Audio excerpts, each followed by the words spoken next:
Je demande s'il y a des enfants, que les enfants puissent aller à l'écoudim, parce que vraiment aujourd'hui je veux parler comme parlant à une église adulte. Et vous savez, avec les temps actuels, il faut vraiment parler aux gens comme si ils sont adultes, parce que moi je me souviens quand j'avais 15 ans, mon père pensait que j'avais 15 ans, alors que dans ma tête j'avais 25 ans. Amen.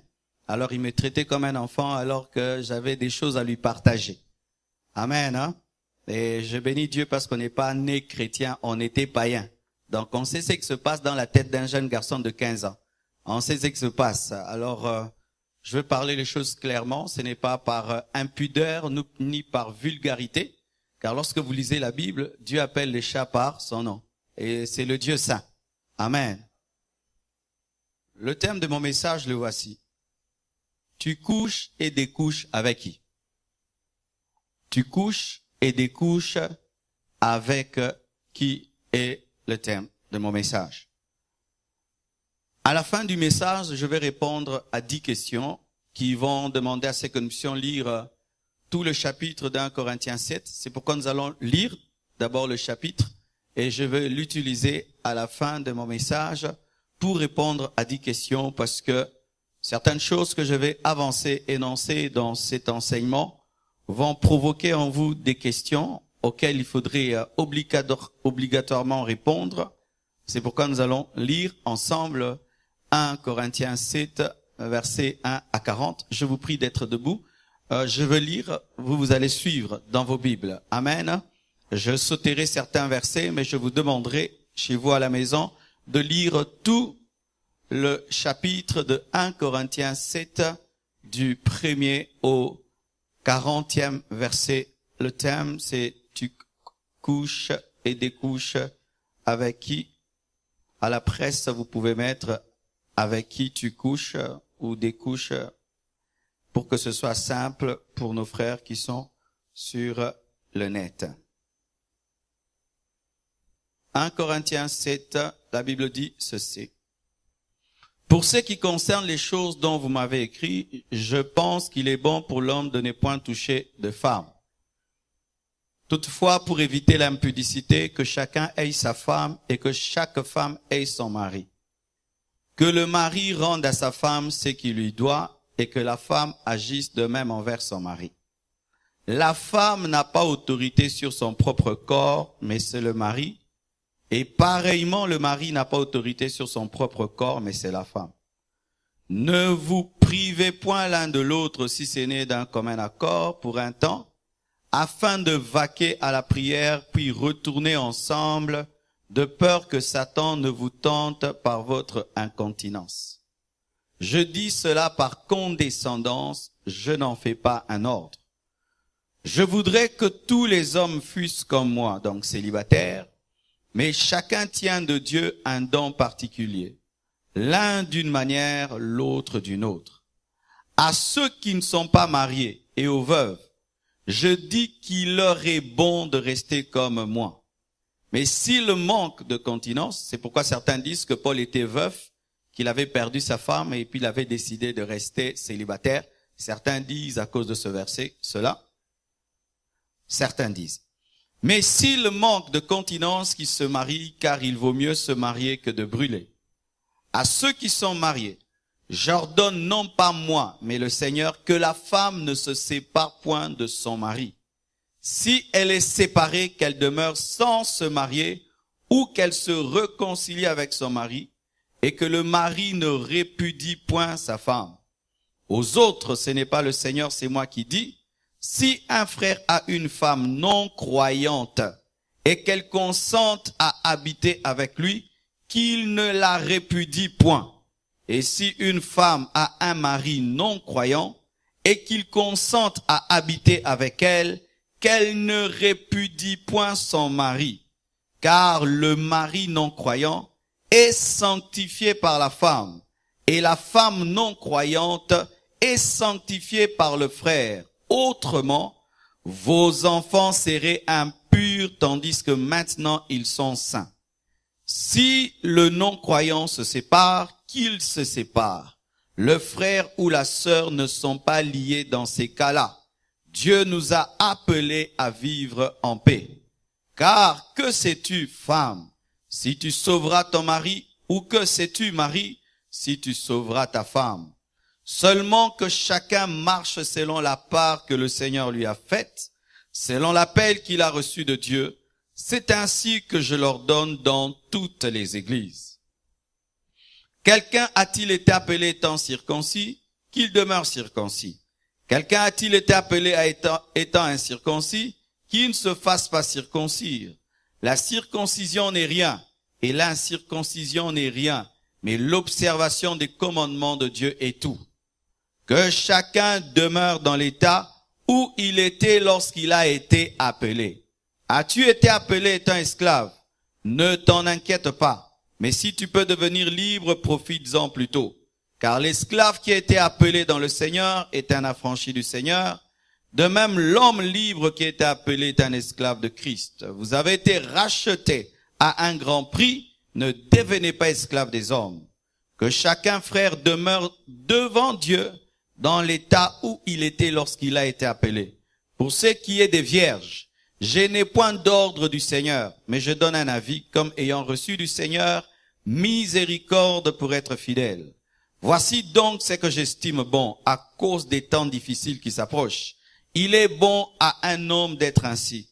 Es-tu lié à une femme? Ne cherche pas à rompre ce lien.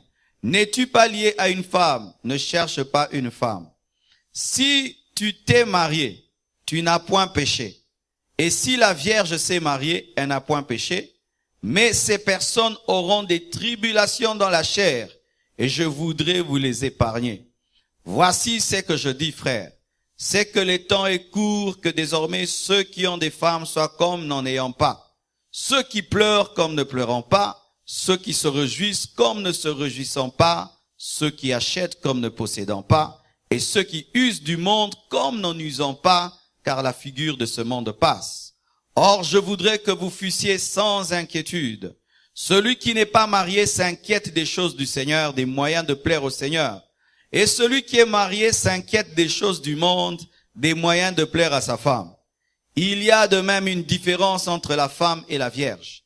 Celle qui n'est pas mariée s'inquiète des choses du Seigneur, afin d'être sainte de corps et d'esprit, et celle qui est mariée s'inquiète des choses du monde, des moyens de plaire à son mari. Je dis cela dans votre intérêt. Ce n'est pas pour vous prendre au piège, c'est pour vous porter à ce qui est bienséant et propre à vous attacher au Seigneur sans distraction. Si quelqu'un regarde comme déshonorant pour sa fille de dépasser l'âge nubile, c'est-à-dire l'âge où on doit se marier, et comme nécessaire de la marier, qu'il fasse ce qu'il veut, il ne pêche point qu'on se marie. Mais celui qui a pris une ferme résolution sans contrainte et avec l'exercice de sa propre volonté et qui a décidé en son cœur de garder sa fille vierge, celui-là fait bien. Ainsi, celui qui marie sa fille fait bien et celui qui ne la marie pas fait mieux.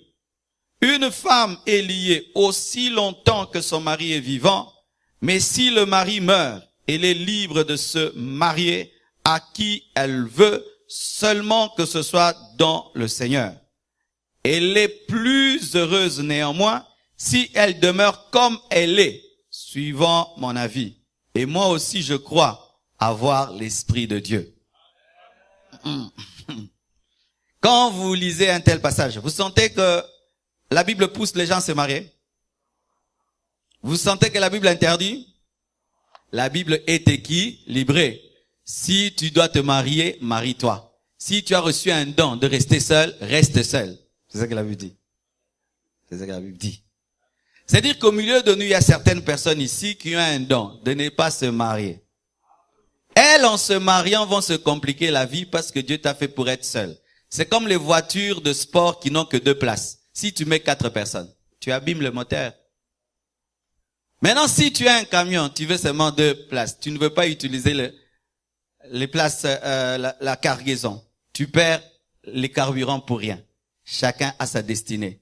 Dans l'église, on ne pousse pas les gens d'abord à se marier, mais à découvrir leur appel et répondre à leur appel. Que Dieu bénisse. Asseyez-vous, s'il vous plaît.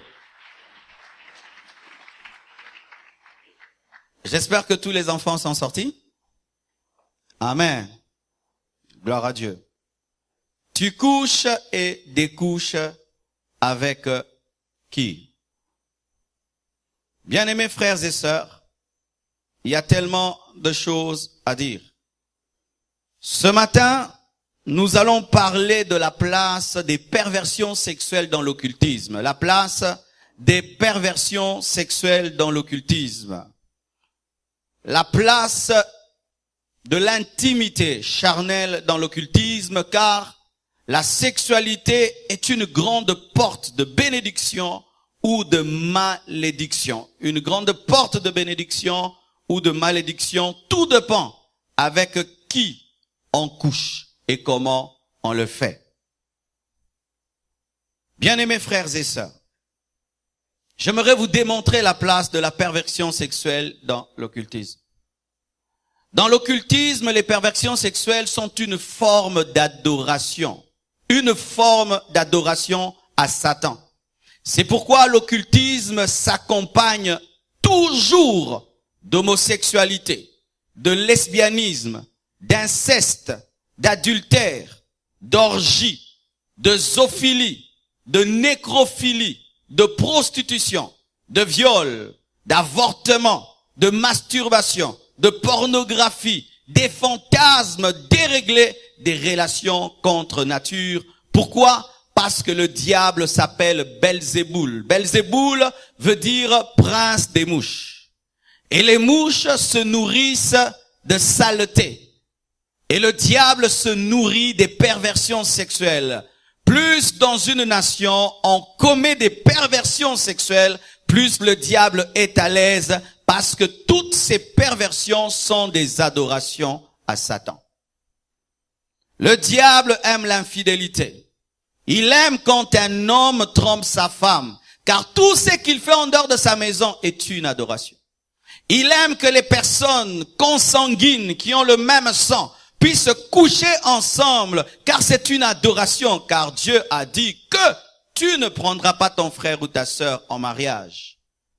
J'étais au Luxembourg. On m'a dit ceci, que c'est l'une des nations où il y a le plus d'infirmes en Europe. Et j'ai posé la question, pourquoi? Et ils m'ont dit, c'est parce que les familles se marient entre elles pour garder la richesse dans la famille, et cela crée beaucoup d'infirmes, prouvant que Dieu n'a pas prévu que les consanguins se marient entre eux. Dans l'occultisme, il y a l'homosexualité. Il a été démontré partout où les francs-maçons ont le pouvoir, ils ont toujours tendance à libéraliser l'homosexualité.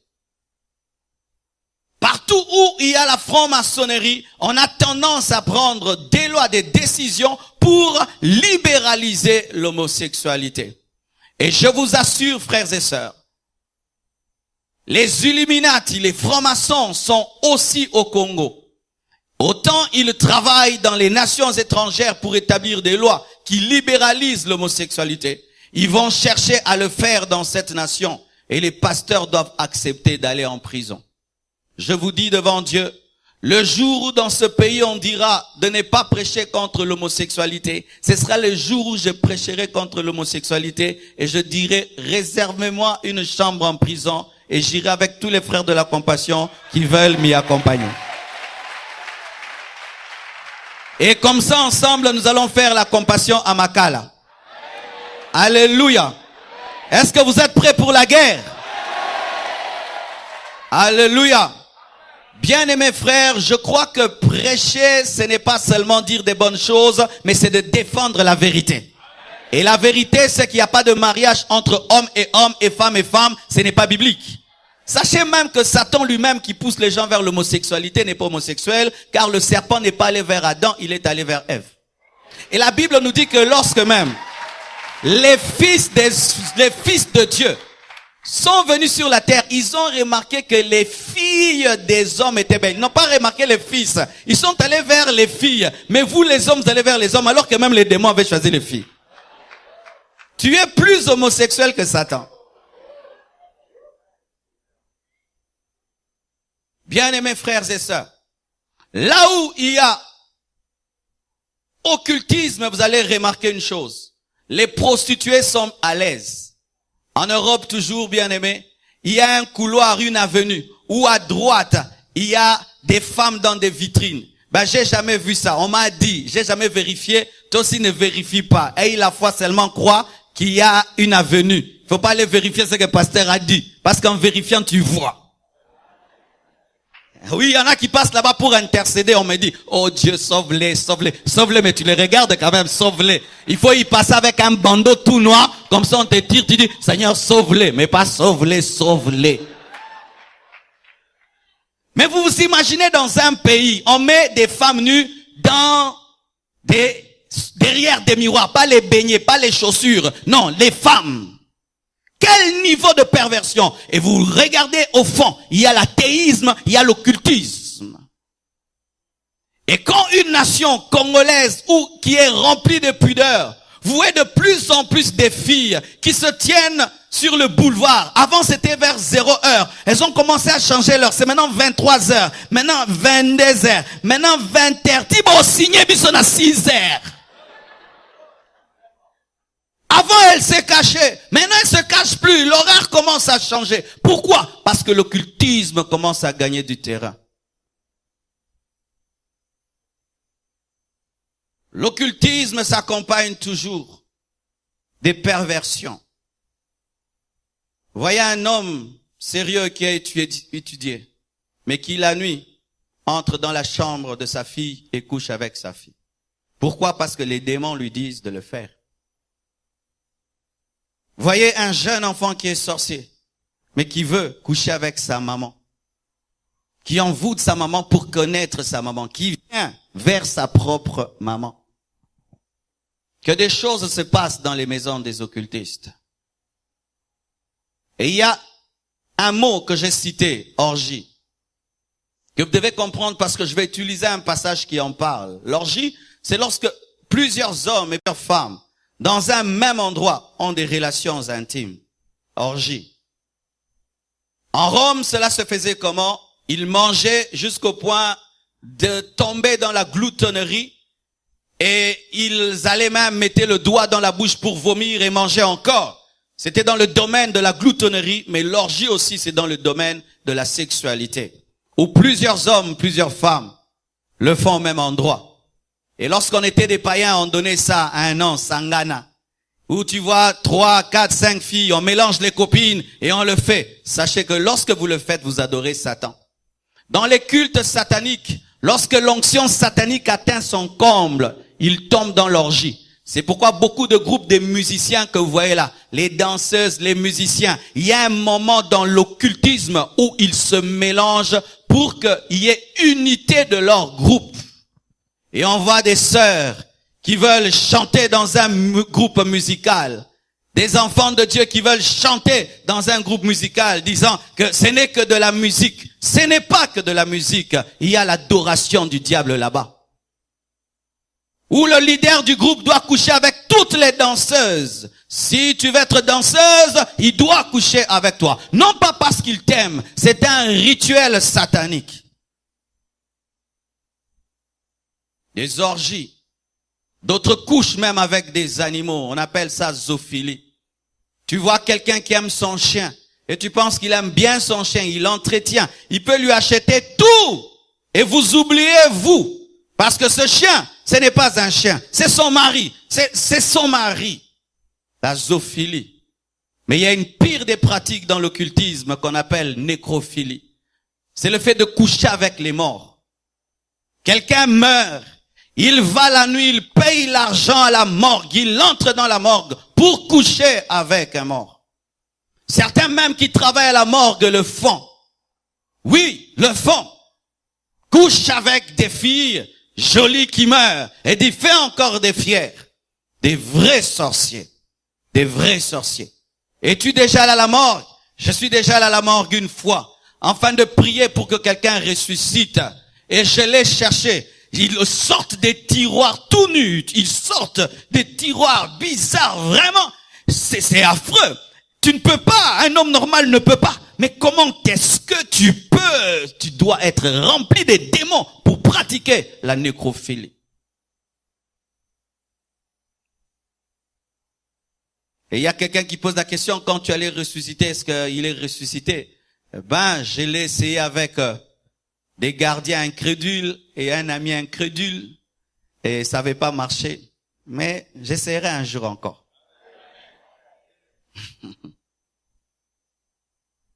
Tu vois un homme riche, mais lui, qu'est-ce qu'il fait? Il couche avec des cadavres. Tu vois un homme riche, qu'est-ce qu'il fait? Lui, il doit coucher qu'avec des vierges. D'autres doivent coucher avec une fille pendant qu'elle a sa menstruation. C'est là que vient le pouvoir. Pendant sa menstruation, il doit coucher avec une femme. Pendant sa menstruation, c'est là que lui vient la force. D'autres, il faut que la femme puisse boire toute sa sémence. Et c'est là que vient sa puissance. Ma sœur, les hommes que tu rencontres te demandent quoi? Quel genre de fantasmes ils ont? Un homme qui a des fantasmes sales, bizarres, démoniaques. Et tu dis non, ce sont ses préférences et ses goûts. Lui, il aime ça.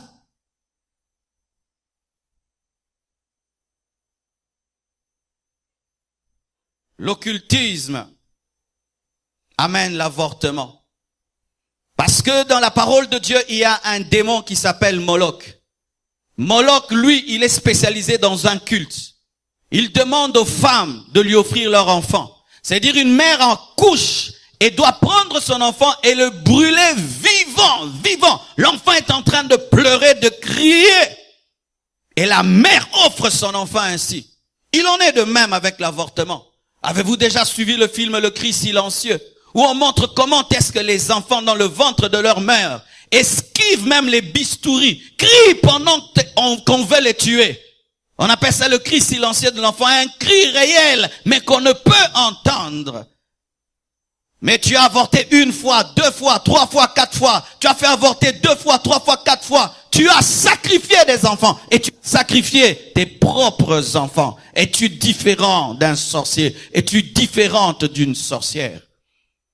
Là où il y a l'occultisme, il y a l'avortement. C'est pourquoi vous voyez là où il y a les occultistes qui prennent le pouvoir. Ils légalisent l'avortement. Ils facilitent l'avortement. Ils vous donnent même des médecins pour cela. Ils vous encouragent à avorter. Mais moi je dis même, si on t'a violé, garde le bébé. Il peut devenir un grand homme, un grand prophète. Là où il y a l'occultisme, il y a des relations contre nature. Parce que Satan se nourrit de péché. Il se nourrit de saleté. Il est beau, il est parfumé. Mais il est sale parce qu'il fait des choses comme un cochon. Comment est-ce qu'un homme qui peut coucher avec son enfant, qui peut coucher avec la bonne, qui peut coucher avec quiconque, tu dois être un animal. Tu tires sur tout ce qui bouge, un frère Lucky Luke. Mais tu es beau, mais tu es sale, Et comme les démons sont des mouches, ils viendront là où il y a la saleté. Tu peux chasser les démons, mais si tu as une vie de perversion sexuelle, les démons viendront toujours. C'est comme ces personnes qui veulent avoir une maison propre, mais qui gardent la saleté. Il y aura toujours des mouches. Tu ne veux pas les mouches, enlève la saleté. Mais tu veux avoir une maison sans mouches avec la saleté. Il y en aura toujours. Satan est le prince des mouches.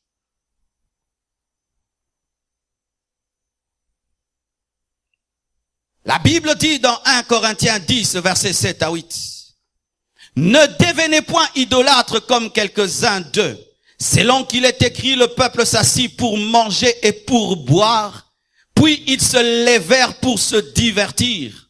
Ne nous livrons point à l'impudicité comme quelques-uns d'eux s'y livrèrent, de sorte qu'il en tomba 23 000 en un jour. 23 000 en un jour.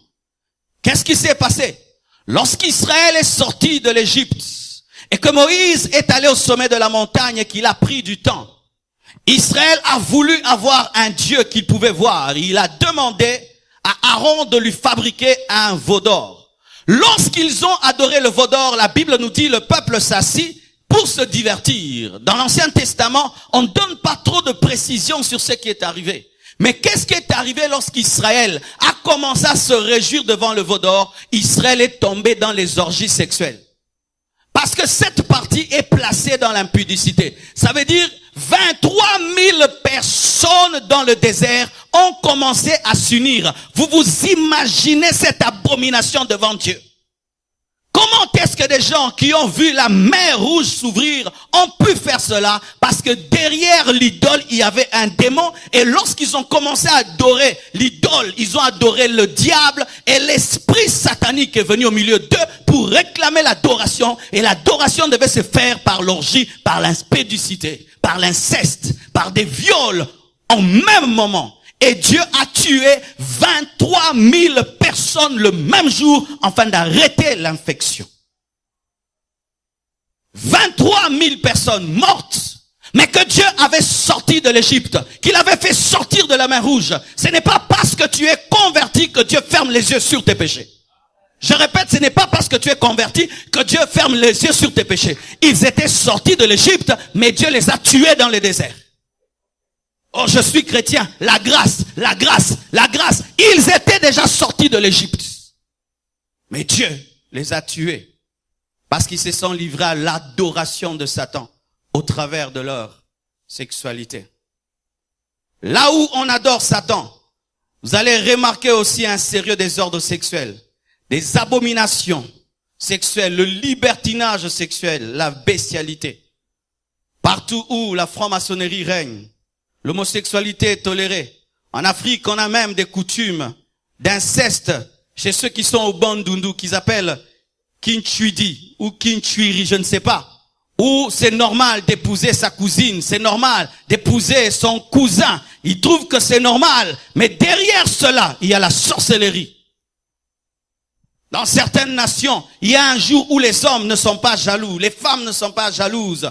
Tu peux laisser ton mari sortir avec sa copine, ta femme sortir avec son copain. C'est normal, c'est le jour de la liberté. Le jour de la Saint-Valentin. On peut permettre à ses enfants de découcher et revenir demain parce qu'ils sont sortis avec leur copine. Un jour dédié à l'adoration du diable. Aujourd'hui, les samedis sont dédiés au diable. Ce sont les jours où les gens pêchent le plus. Le samedi, c'est quand il y a plus de concerts, plus de fêtes, plus d'impudicité. Le samedi, un jour où Satan attend une grande adoration. Et un jour avant que tu viennes au culte, c'est le jour que tu pêches beaucoup. Ensuite, tu viens à l'église. Le jour dédié à Jésus. 24 décembre, disant fête de Noël, c'est le jour où les gens se livrent à des perversions. C'est pourquoi je ne crois pas à cette Noël-là.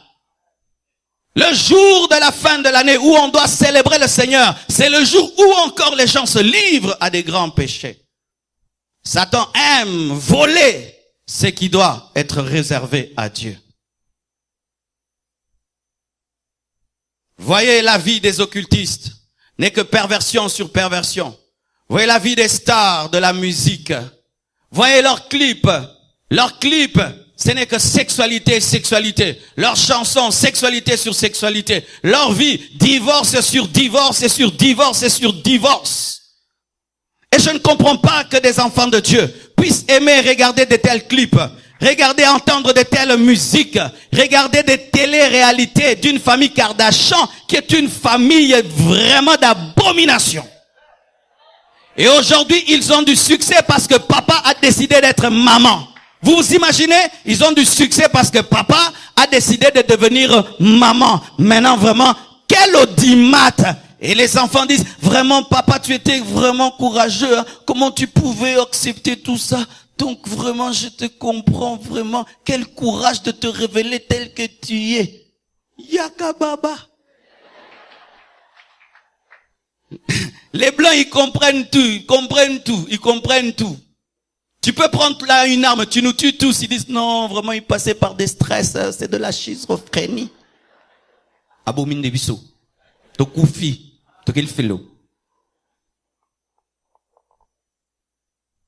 On aime une star, mais cette star dans sa vie a divorcé 20 fois, 30 fois. On aime une star, mais cette star, clairement, a une vie de perversion.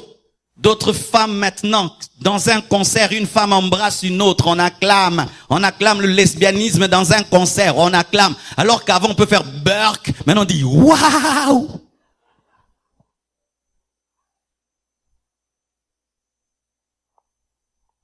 Pourquoi est-ce qu'on utilise les stars de la musique, on utilise les stars du cinéma? Parce que ce sont des étiquettes de l'occultisme. Ce sont des beaux garçons, des belles filles. Tout le monde veut les ressembler. Ainsi, en cherchant à les ressembler, tu auras une vie de perversion comme eux. Et au travers de ta perversion, Satan recevra la gloire. Satan recevra l'adoration.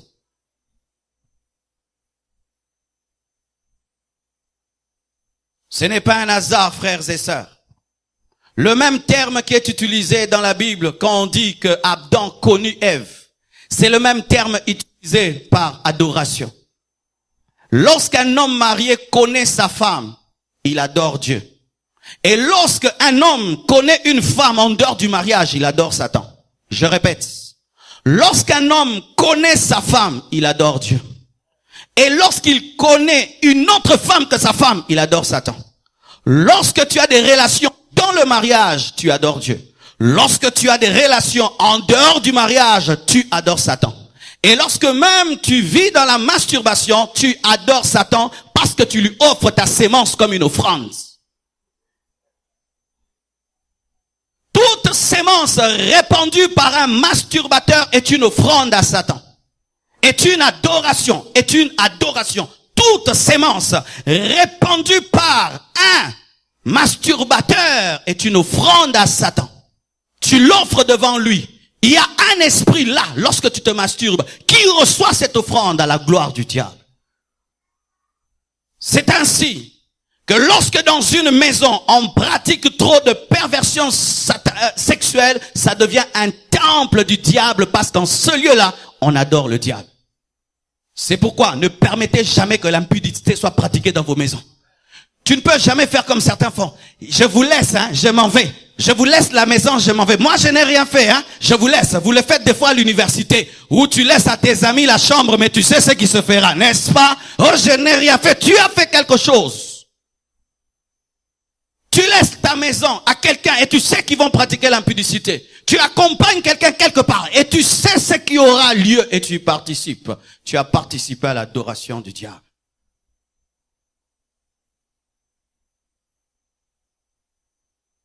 Dieu, sachant que le diable se sert des perversions pour amener une adoration à lui, a interdit aux Juifs de se marier, à se marier avec les païens, à se marier avec les païens, les nations étrangères, pour qu'ils ne soient pas infiltrés par les démons au moyen de la sexualité. C'est pourquoi dans Exode 34, versets 12 à 16, la Bible dit ceci. Garde-toi de faire alliance avec les habitants du pays où tu dois entrer, de peur qu'il ne soit un piège pour toi. Au contraire, vous renverserez leurs autels, vous briserez leurs statues et vous abattrez leurs idoles. Tu ne te prosterneras point devant un autre Dieu, car l'Éternel porte le nom de jaloux. Voici un nouveau nom de Dieu que souvent on ne connaît pas. Dieu s'appelle jaloux. Dieu n'est pas jaloux, il s'appelle jaloux. Oh, donnez-moi l'amen. La Bible dit, tu ne te prosterneras pas devant d'autres dieux, car ton Dieu s'appelle jaloux. Et il est un Dieu jaloux. Avant d'être un Dieu jaloux, son nom c'est jaloux. Quand tu adores jaloux, qui ne peut pas céder ta vie avec le diable, avec le monde, avec le péché. Il s'appelle jaloux. Lorsque tu sens dans ta vie qu'il commence à avoir des tolérances et des compréhensions du péché, ce n'est pas Dieu, parce que Dieu s'appelle jaloux. Il n'est pas seulement El Shaddai, il n'est pas seulement Jéhovah Jireh, celui qui pourvoit, il est aussi jaloux. Il s'appelle jaloux, jaloux, jaloux, jaloux. Ton corps est le temple du Saint-Esprit. Lorsque tu le livres l'impudicité, Dieu est jaloux parce qu'il s'appelle jaloux. Et il dit ceci. Garde-toi de faire alliance avec les habitants du pays par le mariage, de peur que, se prostituant à leur Dieu et leur offrant des sacrifices, ils ne t'invitent et que tu ne manges leurs victimes, de peur que tu ne prennes de leurs filles ou tes fils, et que leurs filles, se prostituant à leurs dieux qui sont des démons, n'entraînent tes fils à se prostituer à leurs dieux qui sont des démons. C'est pourquoi il est strictement interdit à un enfant de Dieu d'épouser un païen. Je répète, il est strictement interdit à un enfant de Dieu d'épouser un païen. Je suis en train de répéter. Il est strictement interdit dans la Bible, dans cette église, à un païen d'épouser un chrétien d'épouser un païen. Dans cette église, on ne bénira jamais le mariage d'un chrétien et d'un païen. Même si tu l'aimes à la folie, c'est votre folie. Je répète, même si tu l'aimes à la folie, c'est votre folie. On n'entrera pas dans votre folie. Jamais on ne bénira. Mais si vous-même, vous transformez les choses et vous faites des faux semblants, tu sais que ton fiancé c'est un païen, ta fiancée est une païenne, et tu l'as rêvé de spiritualité pour venir tromper l'église, et l'église tombe dans le panneau, on vous bénit, nous, on est bénis, mais vous souffrirez. Parce que des fois, vous venez nous tromper, connaissant l'enseignement de l'église, et on vous bénit. Et vous pensez que parce que on vous bénit, vous êtes bénis. Non, c'est Dieu qui bénit. Et c'est Dieu qui a vu que vous avez menti, qui vous a maudit. Le pasteur peut dire que Dieu vous bénisse. Dieu dit, soyez maudits. Parce que vous êtes des menteurs. Ah oui, bien-aimé, je ne suis pas Dieu. Je ne suis qu'un instrument de Dieu. Tu amènes un païen et tu le couvres d'un peu de peinture spirituelle et nous le bénissons. Toi-même, tu sais qu'il est païen, il est païen. Même le baptême qu'il a pris, il est faux. D'ailleurs, même quand il prend la Sainte Seine, tu intercèdes pour qu'il ne meure pas sur place à l'église. Mais c'est ça, le fait que vous prenez des païens pour les épouser, nous, on leur donne la Sainte Seine, et il est écrit quoi? Que certains meurent à cause de la Sainte Seine. Maintenant, on lui donne la Sainte Seine et puis il tombe, il meurt. Oh, on m'arrête. Et je passe à Molière TV. Oh, on a l'équissier. Nous aurions mis l'équissier. Mais oui, parce que quand on vous bénit, on vous donne toujours la Sainte Seine. Et il est interdit de prendre la Sainte Seine dans le péché. Maintenant, tu amènes un païen, on lui donne la Sainte Seine qui tue. Et puis il meurt. Ce culte-là va finir comment?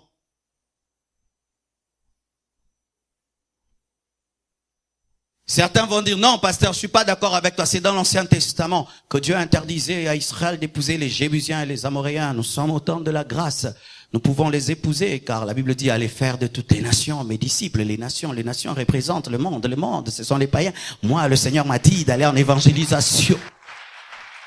Oui, voici pour toi qu'il y a toujours des versets. Un autre verset. Dans le Nouveau Testament maintenant. 2 Corinthiens 6, versets 14 à 18. Ne vous mettez pas avec les infidèles sous un joug étranger. Car quel rapport y a-t-il entre la justice et l'iniquité? Ou qu'y a-t-il de commun entre la lumière et les ténèbres? Quel rapport y a-t-il entre Christ et Bélial? Ou quelle part a le fidèle avec l'infidèle? Quel rapport y a-t-il entre le temple de Dieu et les idoles? Car nous sommes le temple du Dieu vivant. Comme Dieu l'a dit, j'habiterai et je marcherai au milieu d'eux. Je serai leur Dieu, ils seront mon peuple. C'est pourquoi sortez du milieu d'eux et sépare-toi de ton fiancé païen. Sépare-toi de ta fiancée païenne. C'est ce que la Bible dit. Et séparez-vous, dit Marcelo, non, dit le Seigneur. Ne touchez pas à ce qui est impur et je vous accueillerai. Je serai pour vous un père. Vous serez pour moi des fils et des filles, dit le Seigneur Tout-Puissant. Même à l'église, au temps de la grâce, on ne peut pas épouser une païenne ou un païen, car la Bible dit, qui sait si tu le sauveras ou elle te sauvera? Qui sait? C'est-à-dire, il y a point d'interrogation, il n'y a pas point de confirmation ou point d'exclamation. Qui sait?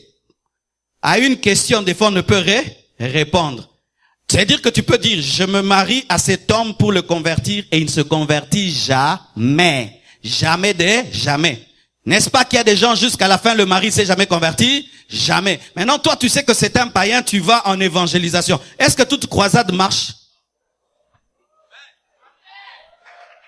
Est-ce que toute croisade marche? Peut-être que ta croisade va échouer, mais c'est toi qui seras évangélisé. Alléluia. Maintenant, bien-aimés frères et sœurs, c'est pourquoi nous parlons avec qui tu couches et avec qui tu découches. Car celui avec qui tu couches a le pouvoir de fermer ou d'ouvrir les portes aux démons dans ta vie. Je donne un exemple. Si un jeune garçon a une vie d'impudicité, lorsqu'il couche avec des filles, il ouvre des portes aux démons. Quand il se marie, il arrête cette vie-là. Le fait de se marier, ça ferme les portes à l'ennemi parce que là, il a une intimité protégée. Amen. Mais si tu le fais en dehors, la personne avec laquelle tu le fais ouvre la porte aux démons dans ta vie. Et écoutez ceci, mes frères et sœurs.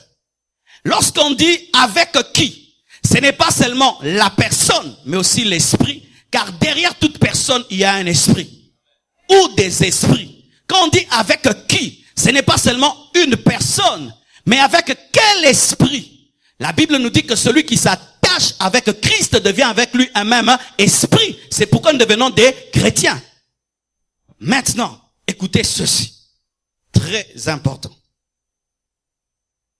Dans Genèse 6, versets 2 à 8, nous voyons à quel point il est possible par un transfert sexuel de détruire toute une génération. Toute une génération. Dans Genèse 6, versets 2 à 8, on nous dit ceci. Les fils de Dieu virent que les filles des hommes étaient belles. Ils descendirent, ils couchèrent avec eux. Et quand ils ont couché avec elles, plutôt, ces femmes ont accouché des enfants qui avaient des tailles phénoménales. Une taille phénoménale. 3 mètres, 4 mètres, 5 mètres comme des Goliaths.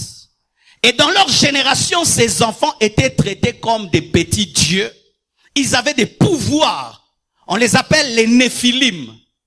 Des hommes à moitié démons, à moitié hommes.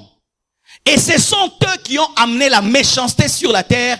Et c'est à cause de cette méchanceté que Dieu a décidé de recommencer tout. Pourquoi est-ce que Dieu a décidé d'envoyer le déluge? Parce que l'humanité était infectée par une sémence démoniaque. Mais écoutez ceci. Lorsque les démons sont venus, c'est sûr qu'ils ont pris corps afin de s'unir à ces femmes. Mais ces femmes, lorsqu'elles se sont unies à ces hommes, ce n'était pas que des hommes, c'était des esprits. Et la preuve, ce sont les genres d'enfants qu'ils ont engendrés. Des enfants foncièrement mauvais comme leur père. Et Dieu décide de tout détruire.